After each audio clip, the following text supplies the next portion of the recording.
to the 3. We're back here at the Valido Stronghold Dojo, and what we're going to do tonight is something specific to American Kempoists. We're going to look at a little variation on the technique called Raining Claw. It's an orange belt technique, and it's for a right uppercut punch. So basically how this came about is that my students and I were drilling this technique in class, and as I was watching the technique, a couple things came to mind, and I want to share that with you.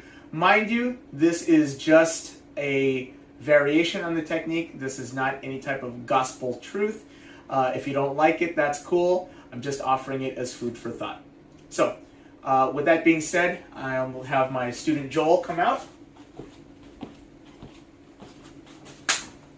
So, the original technique is written as a right uppercut where you're going to step back. You're going to do a smother block. This left hand is going to be in a positional check, but it's immediately going to go from this smother block into this raining claw. So this forward bow into this descending palm strike to the face, clawing down. We're going to check this hand and come back up as you rotate back to neutral with a thrusting inverted punch and cross out. Okay, so this is the idea. As you can tell, my student Joel's a big guy, okay? And if somebody his size were to punch at me on the street with some momentum, I don't know that I could get this raining claw out. And maybe that's just me. Maybe you guys out there are much more skilled and can do it, but realistically, I don't think so. If he comes in with a little more force, and this is a boom, this is not an even trade because I am on the inside of his attack as opposed to being on the outside of his attack. Once this hits, number 2 is going to come in, and I don't like the fact that I'm in this position to get number 2.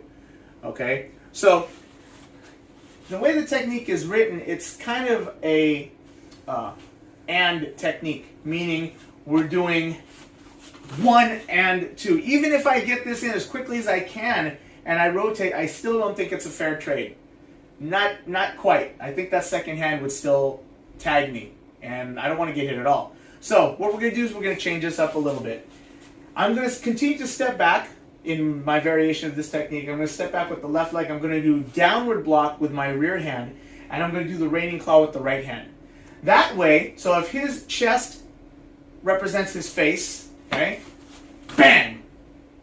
And I've hit him before number 2 can even come out. Okay, so we're going to switch sides here. Once again, from there, step back, bang, or here to his face actually. From right here, I'm going to check that arm with a thrusting palm to his shoulder, and this hand will come to a thrusting palm to his floating rib as I hit him here.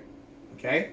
Now, depending on how far back I send him, I can either shuffle in with an elbow sandwich or do a stepping through ball kick to whatever target is open.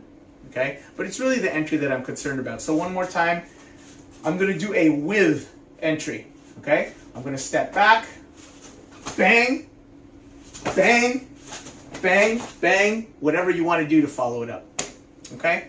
So once again, the raining claw technique, my concern with it was the momentum of force coming in. Anybody who's a skilled boxer is not just going to come in and stop with that strike. They're going to come in with some momentum, and number 2 is going to follow up right away. So take that as food for thought.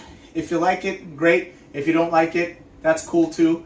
I hope that it at least gave you something to play with as you practice this technique. Okay? So we will see you on the next installment of E to the 3. Until then, make it happen.